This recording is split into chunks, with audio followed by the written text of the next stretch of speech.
Hey guys, I hope you all are doing good. So in this video, we will be discussing what is better.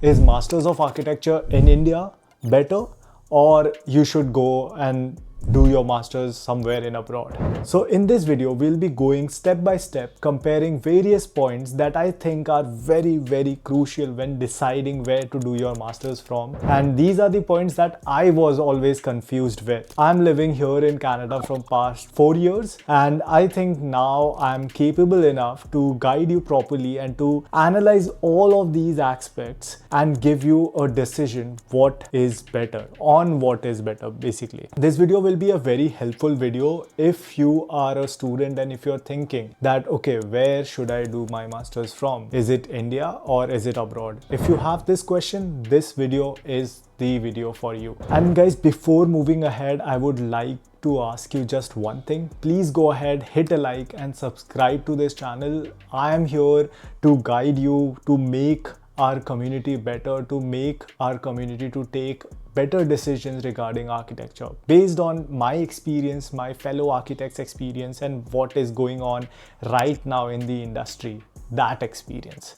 So please go ahead, support this channel, and without any delays, let's get started with the video.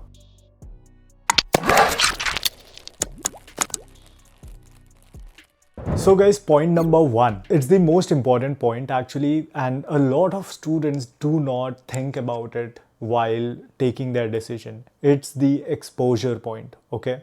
So in India, there are universities, we have fantastic universities, okay? But these universities are still playing catch up with the rest of the world. What rest of the world is teaching in their universities are different than what we are being taught. These emphasis in the universities that are abroad, they are focusing more on computational design, they are focusing more on BIM, they are focusing more on the newer age design thinking, where people are using and integrating technology with their designs. And also the way of teaching, the encouragement that you get from the universities, college, the opportunities that you get when you go abroad is far much more greater than what we have in India. So this is the first point that I would like to make, that the exposure to architecture education and exposure to architecture technology and the best companies around the world are not in India. And this is the fact that we have to accept. So guys, point number two, this is very weird. We should be having this, but we do not. That is the global ranking in architecture universities or architecture education. None of our universities, even IITs, are not there on the global ranking for masters of architecture education. Okay, you can do any kind of masters of architecture, we are not there. So there is something wrong. We are there on the list for top engineering colleges in the world. IIT colleges are there, but specifically for architecture, we do not have any global ranking or global representation into the university segment. So we definitely need some universities in India. But my second reason to go abroad and study abroad was this, like there is no recognition for the universities that are back home. I'm not saying they are bad, I'm just saying that we need universities that are recognized internationally. And to get recognized, you need to collaborate with different universities, architecture firms, design competition, world level design competition you need to host. Then your name spreads out and then you become a global university. Now let's talk about one of the most critical and crucial point, that is the expense. And this is where I usually support that doing masters in India is better when it comes to expenses. So if you are getting into a university, for example, you are getting into IIT, your masters will be done within 10 lakh. It's really cheap because they are government subsidized universities. So if you are getting into a government university, which are the top universities in India, so you will be paying very less and you will be done with your masters in within 10 lakh rupees. For example, if you are getting an admission into a university in USA, you will be paying no less than 40 lakh rupees or 40 to 50,000 US dollars. That's the baseline of doing masters abroad. So again, it is a very big investment, and in some of the colleges, the cost of education for masters, which is some universities have 3 years masters as well, and some have 2 years. So in some university, it can go up to 80 to 90 lakh as well. So the expense of these universities, global top ranking university, is pretty high. If you don't get a scholarship over there, then it can be a very tedious task to get rid of your education loan. I'm saying it because I had an education loan and I just finished it. So I have that experience of how difficult it is to get rid of the education loans. So this is a point where I would say that probably Indian universities are better. But now comes the final point, and this is again a decision making point where you can say that, okay, probably this is better than the other. And this point is how much you will get paid after completing your Masters of Architecture. For example, if you complete your Masters of Architecture in USA or Canada, you will be getting around, in USA, you will be getting around 50 to 60,000 US dollars. It can go up to 70,000 as well, because this data that I am telling you is from 2022.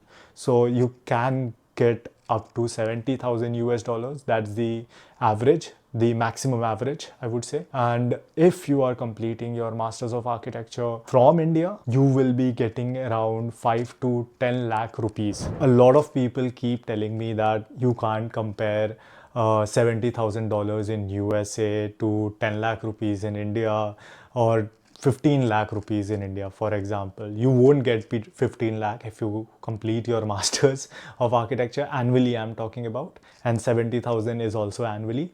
You might be getting, if you have 1 or 2 years of experience, you can get up to 12 lakh rupees a year in India.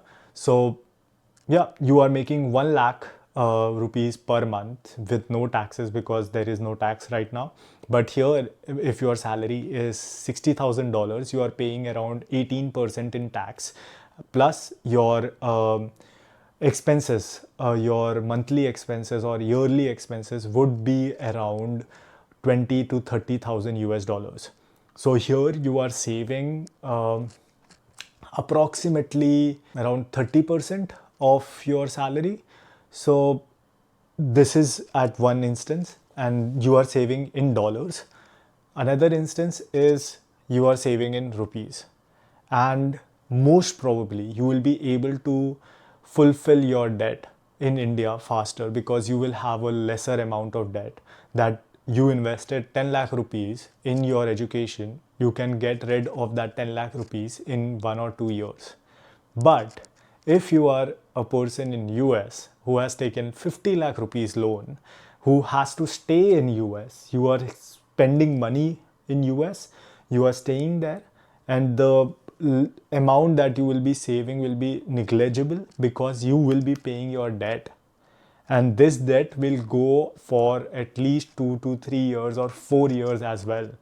You won't be able to pay off 50 lakh rupees in a year or two, because it will be very difficult, because you are living in US, you are paying rent over there, you are paying taxes over there. So again, the challenges are there, challenges are definitely there, but in a longer period of time, if you are completing your loan, for example, in 3 years, after that you will start making a lot of money compared to what you will make in India. So you can cover that gap from a person who completed their masters in India. You will be earning, you will be saving more than a person in India. So this is the context. Like, whatever you do, I have tried it in all sense. You will still be making profit in US at the end of the day. But if you want to start your own firm, if you have want to have your own practice, then guys, Masters of Architecture abroad is probably not the best deal. I would say that do your masters in India. But yeah, of course, if you have a lot of money, if your parents have a lot of money, then of course go abroad, take experience, gain exposure, come back to India, start your own firm, and you're good to go. But if you are from a middle class family like me and who wants to start their own firm, then masters abroad is not the best deal, because what you can do in India is basically do your masters, start working for a firm for some time, gain experience, some exposure over there, build your name, start your own company on the sideline, and get on with it. But in US or Canada or Australia, guys, we are not architects till the point we get ourselves registered. And they have very strict criterias over here to become architect. For example, if I am here as an architect who is educated in India, no matter what I do, I can't call myself architect. I have to clock in around 2180 hours approximately and then give an exam and then become a registered architect over here. And if I do that, only then I can call myself architect and open my own firm. Till that point, I can't do that. So this is very crucial, guys. What you want to do in life should be your first priority and first criteria. If you have that sense that, okay, I will start my own firm, but if you come from a middle class family, I would suggest don't do that. You will be caught into the loop that I am in right now. I can't go back home right now and start my own company. I have a lot of responsibilities now. I want to start my own firm, but I can't start my own firm over here because I don't have the background. I don't have the people that I know. I don't have the social circle that I know. I don't have people that will trust me as a brown man to design their home. I don't even have the license yet. I will have to wait more 3 years to get my license. So the journey of an architect, if you leave India, becomes much more longer. You might earn more, but this is not advisable. If you want your own firm, be in India. Do not leave India unless and until you are rich. If you are rich, you can do anything. So, this is my conclusion, guys. This is my comparison. Overall, masters abroad is a great deal for middle class people like me. But if you want to have your own firm, do not do this. Do not do this. Okay. And yeah, that's all for today's video. If you like this video, if you like my explanation, please go ahead, hit a like and subscribe to my channel. I need your support a lot. And yeah, I'll keep making these kind of videos. Take care of yourself. I'll see you soon. Bye bye.